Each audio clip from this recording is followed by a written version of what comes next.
oddly, I have a talent, if you will, of reading the tea leaves better than most, and that ability to read the tea leaves helps us do hard target rescues. One or both of these countries would have to back away from not just maximalist demands, but maximalist expectations, and we're a long way away from that.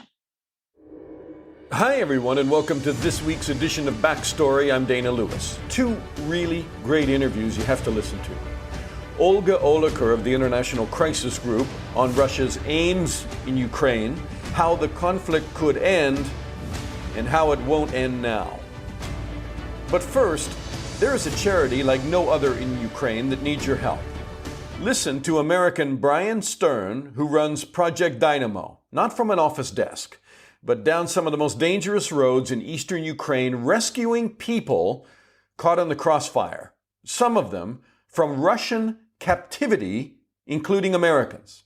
A movie should be made of Project Dynamo and what Bryan Stern has been able to do in a place that most people would never even dare to think about going to. Bryan has been there since the war started.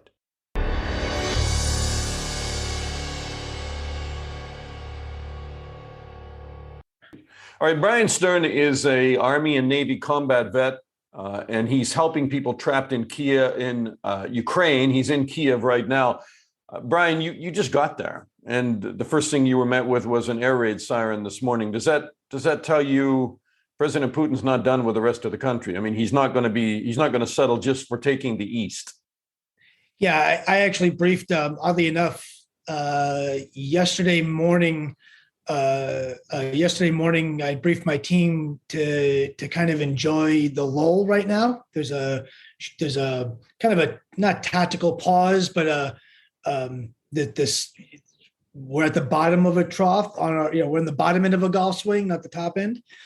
And I briefed my team to be ready for Odessa and Mykolaiv for an increase in hostilities there and bombings and everything else. That what we've seen in Mariupol and Kherson, I fully expect to happen in Odessa and Mykolaiv. And this morning, we woke up to Odessa being hit. Yeah. So my whole team is kind of not laughing about that, but the Russians they've made you look even more insightful than they thought at the beginning. Yeah, the Russians call me Volshabnik, which in Russian means like the wizard or like magician.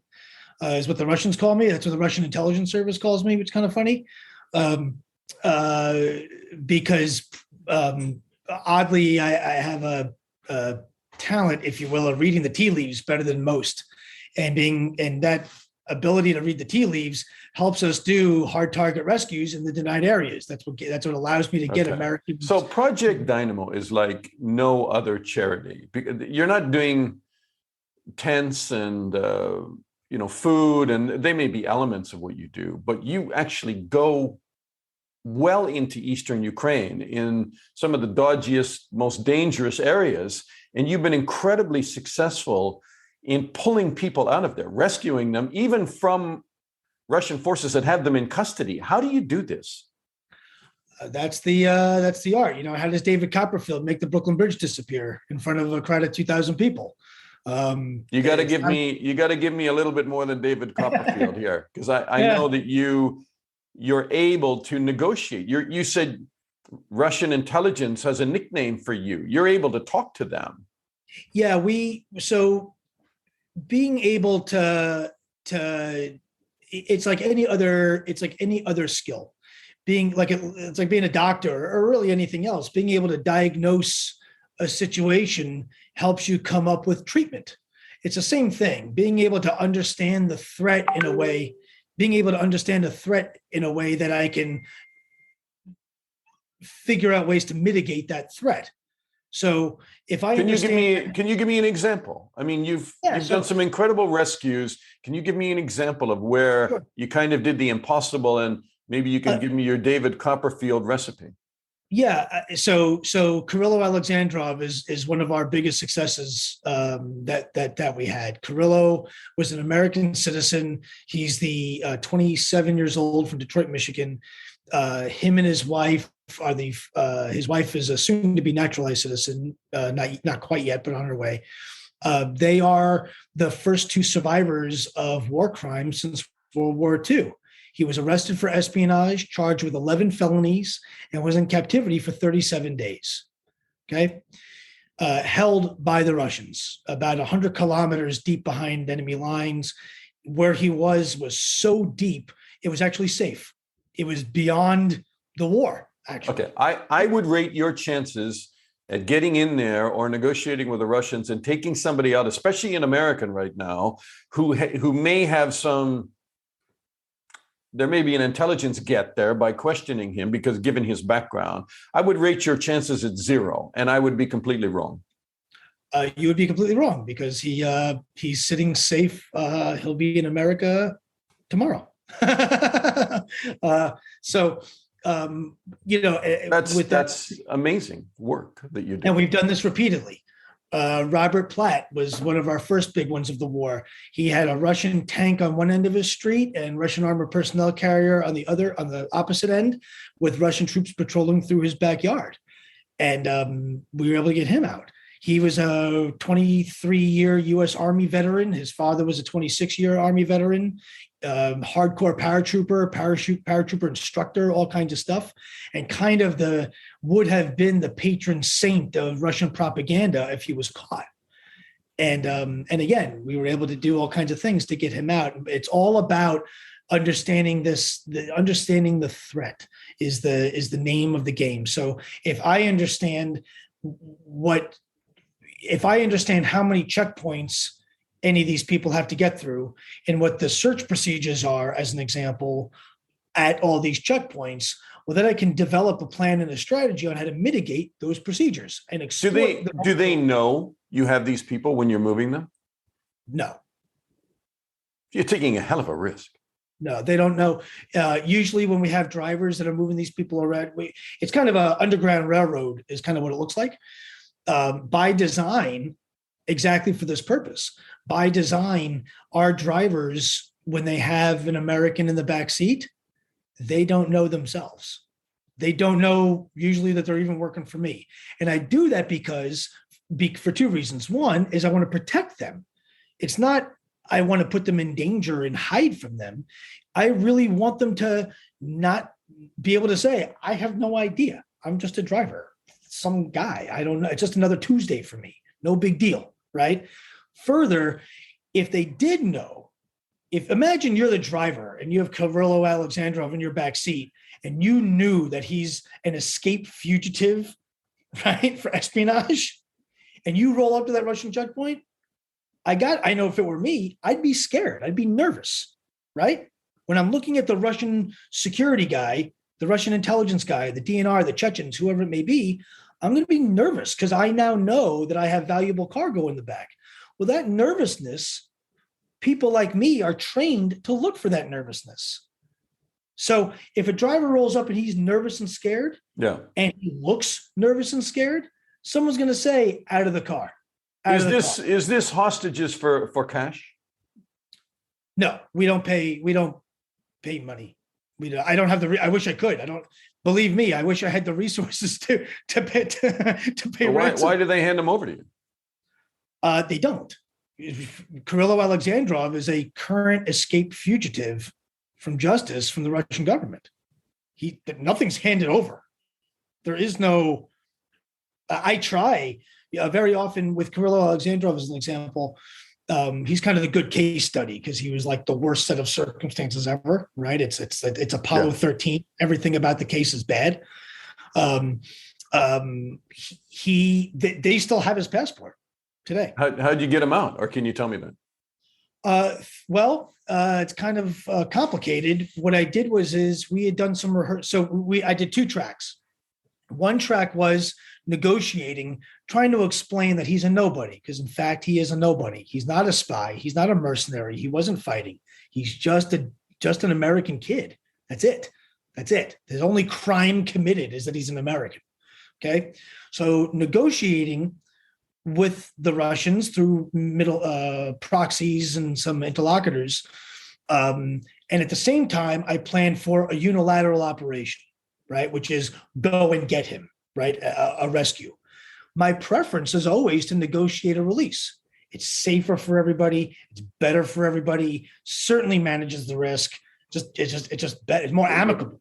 But I just don't believe they handed them over to you. So what, they got something. They didn't.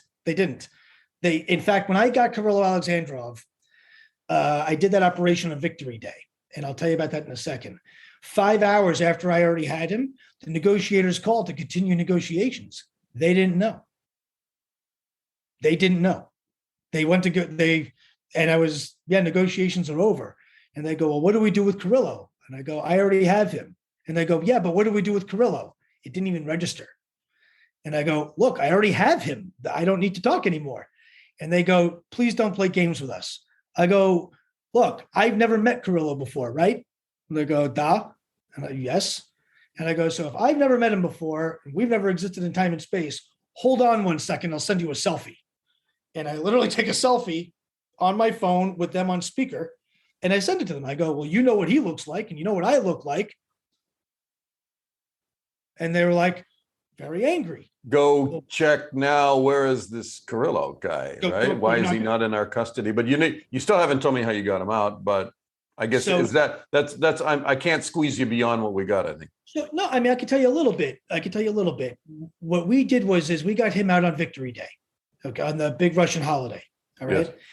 If we go back, it was May 9th. If we go back to May 8th, the entire world in Russia and in Ukraine and in America and all over Europe was convinced that was going to be the day, right? World War III was going to start that day. Putin's given a big speech, as he always does. All the other NGOs left Ukraine. The Red Cross left Ukraine. There was talk about chemical attack, mass bombings everywhere, all kinds of stuff, right? Reading the tea leaves, I said, I don't buy it for a second. I don't. Previously was Easter, right? On Easter Sunday, we did a dry run. I ran the route from where Kirilo was to where he needed to be, more or less, to defeat a series of checkpoints that were really terrible where he was. In this part of Ukraine where he's being held, he's a rock star. He's an American spy that is caught. This is headline news. Every blog post knows who he is. Everyone knows what he looks like. And oh yeah, by the way, he's covered in head-to-toe tattoos. So you can't exactly hide the guy, right? I can't take him from one old man and make him into another old man because he's a young guy covered in tattoos.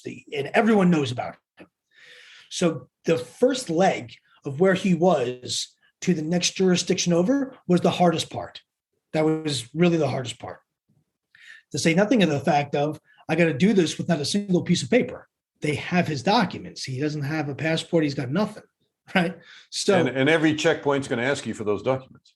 Yeah. They're very, very, very thorough. They're very thorough. When at some of these checkpoints, when you drive through them, you can expect to see military male on the sides of the road, men on the side of the road in their socks and underwear, stripped all the way down, looking for Nazi tattoos or Ukrainian tattoos is what they're looking for. Okay. So it's very invasive, very invasive. So on Easter, playing the odds, we did to collect intelligence. We did a dress rehearsal, right? What I like to call FMP, full mission profile, which is a military term, which is we do everything that we're going to do on game day. Everything, every little thing. It's a full dress rehearsal.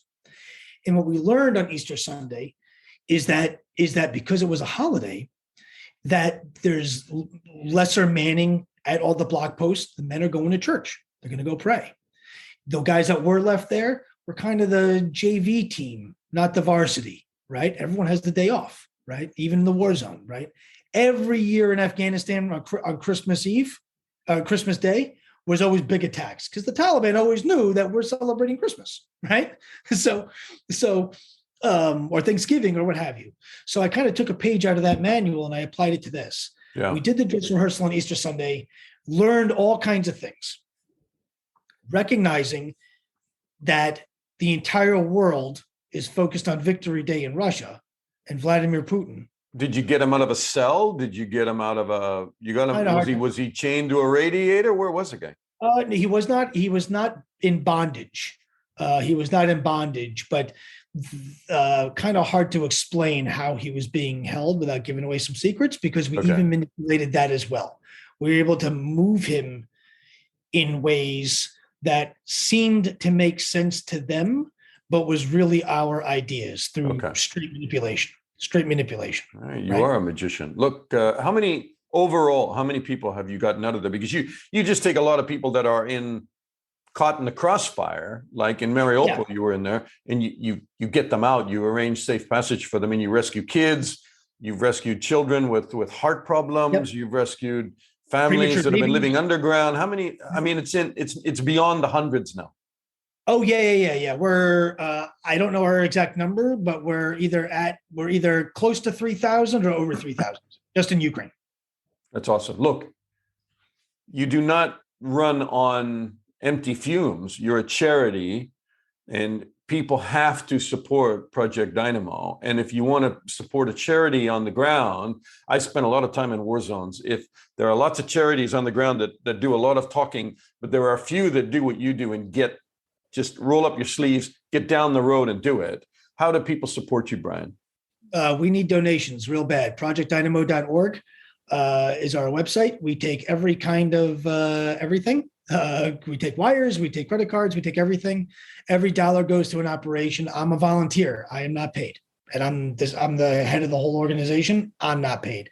Our Ukrainian friends that help us on the ground, we pay them. And in Afghanistan, where we still have operations rescuing people, we pay them also. But our American staff are all volunteers. Can I finish with asking you, where do you think this is going? I mean, we are now 4 months into this, right? It seems to be deepening, more weapons arriving, both sides talking about escalation. Yep. As you mentioned at the top of the interview, Odessa, a 9-story apartment building was hit by a missile overnight. More destruction, more civilian areas. A mall was hit this week. It just keeps coming. Where does this go from here? Well, I'll say a few points. Number one, in the scheme of war, 120 days is nothing. Afghanistan was 20 years. This isn't even a hockey season, right? So when you say it like that, it seems like it's forever, but it's actually just the beginning. We haven't seen the main event yet. We've only seen the opening act. Odessa is an excellent case study. What I've been screaming to everybody about is we have yet to see the Russian bomber fleet, and there's hundreds of them, the B-52s of Russia, the big monster strategic bombers. We haven't really seen those work. We haven't seen those fly a whole lot. The Odessa strike was a Tu-22 strategic bomber, supersonic bomber like a B-1, right? Not as good, but almost. That to me is a huge indicator. The Russian arsenal has 63 of those damn things. They can strike with impunity, and they are beyond the range of Ukrainian air defense. There is absolutely nothing to stop them in Ukraine right now. The only thing to stop them is fighter planes, which Ukraine doesn't have many of. That's it. That bomber flew over from the Black Sea. Odessa's on the water. Mykolaiv is on the water. It's not a secret that Vladimir Putin wants to connect Moldova to Crimea. That's been a goal for years. That's not even magic, right? So to me, Russian doctrine dictates that for the first 180 days of any conflict that they've ever been in, that they always send the trash first. They always send the junk. They don't value their soldiers the same way we do. They honestly don't care. So truly don't care. It's cultural. So 120 days in, when the Ukrainians say, well, we lost 200, but they lost 200, good news, we're going nose to nose, it's kind of silly to say, actually, because there's a whole lot more Russians than there are Ukrainians. So at that battle rhythm, 1 for 1, Ukraine loses, and they lose huge. If you bring in the technology piece and the bomber piece, it's really terrible. It really is. So I fully predict that this is just getting started. I fully predict that Odessa gets hit bad, but not terrible. I fully expect that Mykolaiv turns into Mariupol. That's what I fully expect. I have no doubt in my mind at all that the strategic goals of Russia, which are many as it relates to this war, one of those is connecting Moldova, the Transnistria forest, to to the corridor, right? Russians, the DNR guys and some of the Russian troops, they may not be the smartest of all people, but the Russian strategists are smart. They are very well educated. They're very well read, and they don't go to the bathroom without making a plan. I have a very, very, very hard time to believe that they haven't thought a lot of these things through, even with their failures. So there's a plans officer right now sitting in the Kremlin somewhere, giving President Putin options based on his assessment of things, and that assessment leads him to believe they got this. This won't be a problem. And this may be, in their mind, at least all of Ukraine. So anyway, yeah. Bryan Stern, Project Dynamo, projectdynamo.org. .org. Yes, please. Yeah. Yes, please. We need help. These things are very expensive.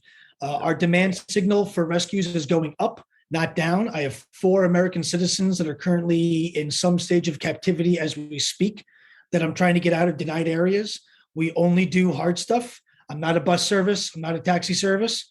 We only do the really hard places that nobody can get. We did 850 people out of Mariupol in the last 3 weeks. The Red Cross has done 112 in 125 days. Incredible. And they've got $9 billion budget, and I'm on a shoestring. Well, people need you there. People need you there, Bryan. Thanks so much for taking the time. And I know you're a busy guy, and I better let you go because I've been chasing you for 3 days. So I appreciate it very much. Thanks so much for having me, Dana. I really appreciate it.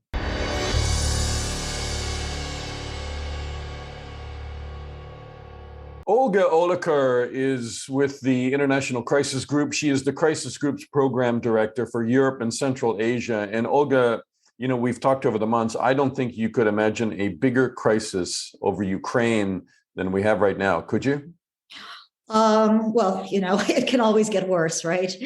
And I would also say it started in many ways as an even scarier crisis, right? It started with a large scale Russian attack on Ukraine after 8 years of war that was, you know, they were attacking Ukraine along multiple axes at once. Now, as it turned out, this was a foolhardy plan. But everybody's first thought was that this foolhardy plan was probably likely to succeed. And so, you know, in some ways, this crisis keeps getting worse and worse. In other ways, it has changed and it is a different crisis.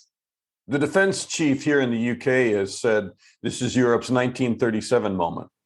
I mean, he is referring to, you know, the year before World War II broke out across Europe and Germany invaded. I mean, he is putting it on that scale.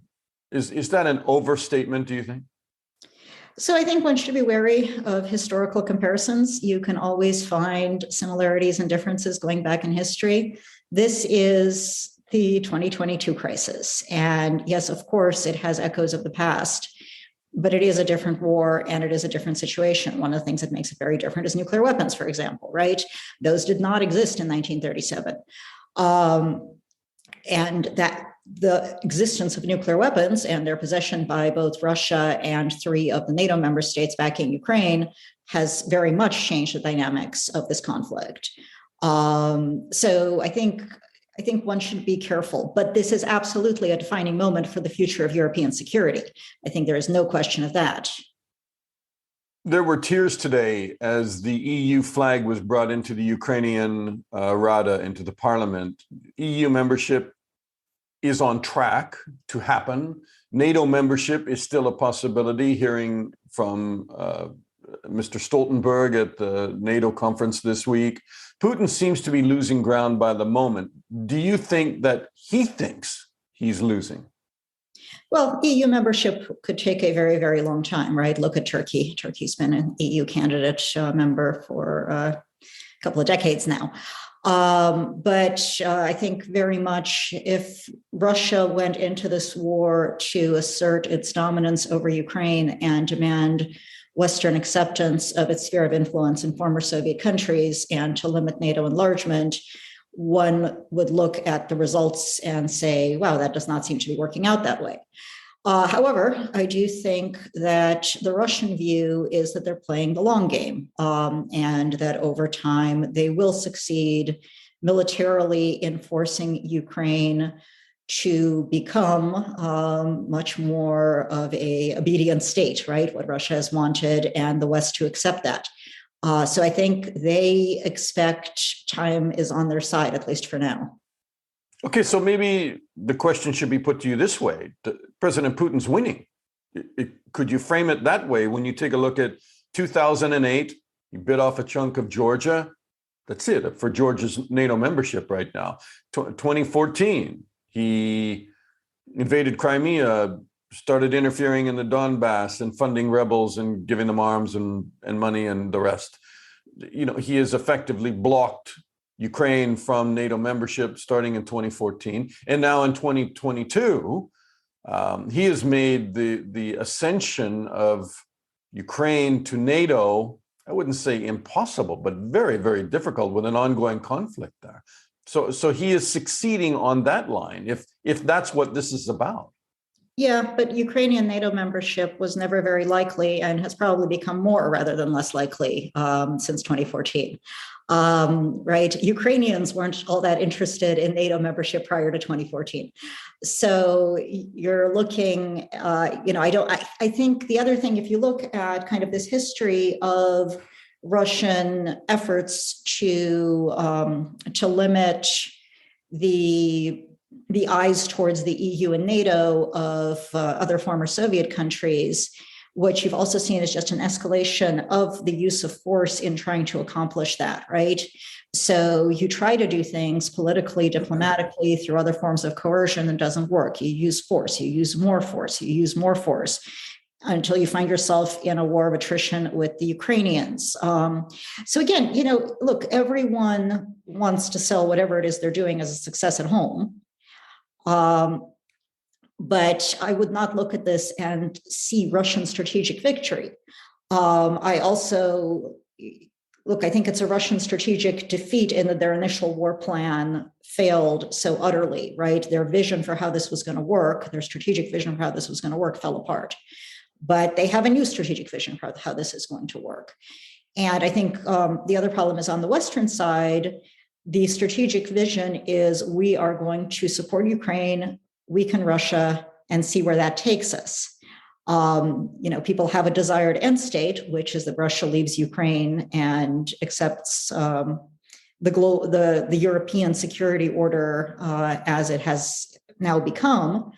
The Russians have a vision where they are victorious in Ukraine, and the West accepts the European security order that Russia wants. And, this fight is still going on.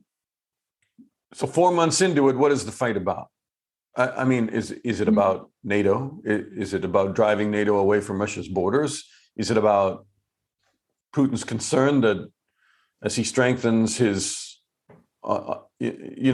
autocracy in Russia, that Ukraine is a democratic breakout, a member of the European Union, and that threatens him and Belarus? And sorry, long answer. Let you answer it. No, I think this fight is about many things at once, and it has been from the start. And that start, it was in February, right? That start was possibly 1991 and the collapse of the Soviet Union. Russia's view of itself as being owed or naturally in possession of a sphere of influence that consists at least of these former Soviet countries, possibly excluding the Baltics, possibly more, right? I mean, you never quite know how much. I think that vision has been very consistent. I mean, honestly, going back through Soviet times, going back to Russian imperial history. So that is part of it. The Russian attitude towards Ukraine and the Russian historical difficulty in viewing Ukraine as even potentially a separate and independent entity factors into this. And then there is also this notion that what has been happening since 1991 is that a US-led West has been encroaching on this Russian sphere of influence bit by bit by bit, and this threatens Russian security, that indeed the West has the intention of weakening and undermining Russia itself as well. And so you put all of this together, right? It's not one thing. You've got all these people, on Twitter and, on the news arguing, is this about NATO? Is this about Ukraine? Is this about the West? It can be all of it, right? And it is, in fact, all of it. It is a very complicated equation, which gets us to where we are. International Crisis Group, you tell us how it's solved then.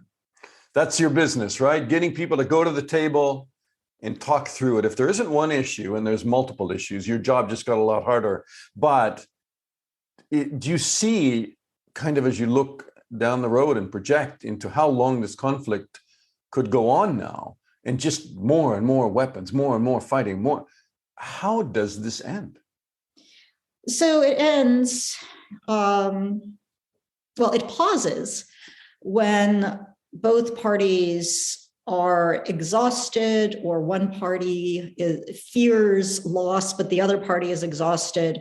I think there remains a real possibility that you won't get a formal ceasefire, but you will get into a stalemate, that both countries realize they would like a chance to rebuild, rearm, train more people, get their act together. So take a little pause. Now, if that happens, there's still going to be missile strikes. There will be probing attacks, right? It won't be a quiet line of contact, but it will be quieter for a bit of time as they regroup and rearm. So I think that's one possibility. And then the question is, who does a better job of regrouping and rearming? The other possibility is that one or the other side realizes that they're doing poorly and they sue for peace one way or another, willing to accept the conditions of their adversary. We don't seem to be anywhere near that right now, right? Nobody seems to be willing to do that. In fact, they're not even willing to do the operational pause at this point. And this is the challenge, right? It's nice to say everyone should come to the table and resolve their differences. The problem is that their differences are that Ukraine wants to be a sovereign state and Russia doesn't want Ukraine to be a sovereign state. So that's a pretty fundamental difference. It's hard. Pretty fundamental. It's kind of hard to figure out what the compromise looks like. And it's not a question of, if you give Russia some Ukrainian territory, it will be satisfied. There's absolutely no evidence that Russia's overall political aims for this war have changed in any way. So this is the challenge, right? It's not as though you can just come to the table. It's also not the sort of conflict where you can send in an international peacekeeping mission to make it all stop. Now, those are hard even where you can send them in, but nobody sends international peacekeeping missions or peace enforcement missions to force permanent members of the Security Council with their nuclear arsenals to behave themselves. That doesn't happen. No. So can't do that.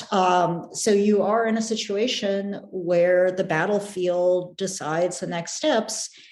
And yes, there is also the possibility this just drags on and on. It's a slow attrition fight right now. And, that means that a lot of people are dying, and that hurts both Russia and Ukraine.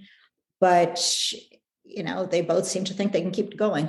Would you say anything about Lithuania's provocative steps, as Russia calls them, towards blocking sanctioned goods to Kaliningrad, which is a Russian enclave surrounded by the EU, and now the EU is talking about maybe those transports shouldn't be stopped because they fear a direct confrontation with a NATO partner and Russia, and Lithuania standing back, hinting that even if the EU wants to compromise, Lithuania might veto that. And they're very serious about blockading those sanctioned goods crossing their country, their sovereign country.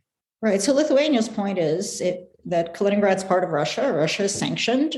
Kaliningrad is sanctioned, right? So they're enforcing sanctions on Kaliningrad. That's kind of their position. The question of what you can do about that, the Lithuanians will tell you they're letting unsanctioned goods. They're letting people go in and out. They're letting, medications, things that are basic human needs, they're letting those go. But they don't want Kaliningrad to be an exception to the sanctions. I think there are some negotiators who are trying to figure out if there is a way to enable Kaliningrad to be an exception to the sanctions. I keep hearing that negotiations are ongoing and are on the point of a breakthrough, but I've seen nothing that suggests the Lithuanians are really very enthusiastic about backing away from their position, which they seem very happy with. So my guess is we're not as close to a breakthrough as people might like. But it is another example, and there are other ones, of how this can escalate beyond Ukraine's borders. Of course. Look, this has been a European war from the start of the war in 2014. This has always been a European war. And we kind of come back to this. There are all sorts of factors. Yes, it's about Russia and Ukraine. Yes, it is about NATO. Yes, it is about how Russia views the West and sees the West as encroaching on its security. It's also about Baltic countries and their concern that they could be in Russia's sights next. So all of this mixes together, and it's very much a European war. Now, the nuclear dimension also has constrained some of this from both the Russian perspective and the Western perspective. They want to shy away from things that would lead to a direct conflict between Russia and NATO member states because nobody wants the nuclear escalation. Nobody wants to risk it. And that has been a constraining factor. I think it's going to continue to be a constraining factor. But it creates these challenges. And I think there are some NATO members like Lithuania who don't mind pushing the envelope a little bit. The last question, would you say anything about Putin's popularity and his ability to hold his current course inside Russia? I mean, I would say, obviously the TV programs are, frothing at the mouth, mad, quite frankly, at nighttime, talking about World War III. They need to nuke Europe. They need to explode a tidal wave bomb and swamp the United Kingdom. I mean, it's all out there. There's some pretty wild stuff for people who don't follow Russian TV. But at the same time, I had a call from somebody who was a former Kremlin official under the Yeltsin administration call me the other day, and I haven't reached out to him. I've known him for a long time. Suddenly he told me, guess where I am? And he was outside and named the hot country that he was suddenly living in. I mean, there's been this, shameful in the sense that it's a loss for Russia, brain drain of some of these incredible people who are, they're loyal Russians who have fled the country. And a lot of them left in March. And they saw an ending and a new beginning of something very, very dark inside Russia. Sorry for, again, a very long question. But I mean, those people were held hostage and they've run with their families. And the other people inside Russia, to some degree, are held hostage by the current Kremlin. But Putin does have popular support. So February 24th changed Russia, right? It changed the future of European security, but it also has completely changed Russia's future. Now, Russia was certainly on the trajectory towards fewer freedoms and more authoritarianism over quite a long period of time. But this was a sea change, and that's why we saw hundreds of thousands of Russians get out. But you also heard Putin say that, fine, leave. These aren't the people we want, right? So, traitors. The people who are left then are either the people who support him or the people who aren't going to make waves and who are going to deal with it. And of course, some opposition activists who feel that it is their duty to remain and make noise and protest and go out there and say that they're opposed to the war, that they're opposed to this government. I think it's really difficult to assess true popular support for either a government or a war, in part because the opinion polling is a little bit difficult under these conditions, and also because people's opinions can shift. Right? I mean, look, before the annexation of Crimea, most Russians gave absolutely no thought to the possibility of annexing Crimea. Immediately after the annexation of Crimea, they were all for it. If you remember what the mood was like in the United States in the lead up to the Iraq War in 2003, there was a steady increase of support for that war. Some years down the line, I'm guessing a lot of the people who were very supportive of the war would be hard-pressed to admit that had been how they felt. Nor would they necessarily remember having felt that way, right? So people do change their minds about things as they get new information and as the situation shifts, none of which is really threatening to Vladimir Putin's hold on power in Russia. It is, whatever else happens, it is very unlikely to be a popular revolution that removes him. It's just really hard to track out a scenario for how that happens in Russia. A battlefield defeat might change that. So a battlefield defeat still isn't going to be, I think, the spark for a popular revolution in Russia. So when people speculate about these things, they talk about palace coups, right? The inner circle turning on the president. Thus far, the inner circle seems to, let's say that the inner circle is more worried about what Putin can do to them than what sanctions can do to them. That's right. Or perhaps more enthusiastic about what Putin can do for them than for what trying to overthrow him could do for them. There does not seem to presently be a lot of appetite for that.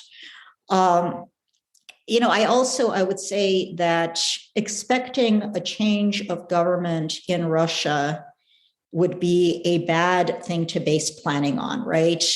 If it might be something that lots of Western analysts would like to see, but, even if it were more probable than it is, I would still discourage them from planning on it. Wishful thinking based planning is how the Russians got into the mess they were in Ukraine and that they remain in Ukraine. They expected a very different Ukraine and acted accordingly. If you are counting on a revolution or a palace coup in Russia and plan accordingly, you can find yourself also mired in the muck. So the smart planning assumption is that this is the Russia we've got, and we're going to have to deal with that Russia. Olga Oliker with the International Crisis Group. I hope one day you'll grant me the interview when the talks begin and the two sides are actually moving towards some kind of peaceful resolution, and this begins to end. But I mean, we are. Well, we've had talks. They've been talking. They stopped talking some weeks ago, but they were talking. Talking about what? No, they were talking about possible deals. I think the question is whether anybody took those particular talks seriously. Right? There were all of these formulas laid out about what you can do and what promises are made to whom and whether or not somebody can offer security guarantees. All of those conversations were in place. There are some questions about whether the Russians dispatched to have these talks had the mandate to make any actual commitments on behalf of their country or not. But the talks were going on. They've pretty much stopped now. I think, one or both of these countries would have to back away from not just maximalist demands, but maximalist expectations. And we're a long way away from that. It's a great way to put it. Olga, thank you so much. Thank you. Bye-bye. And that's our backstory. Again, Project Dynamo can use donor help. ProjectDynamo.org. Check it out. Maybe you can help them. And we could also use your help. No money, just share the podcast. Thanks for listening to Backstory. I mean, we could take some money, but you don't have to. Thanks for listening to Backstory. I'm Dana Lewis, and I'll talk to you again soon.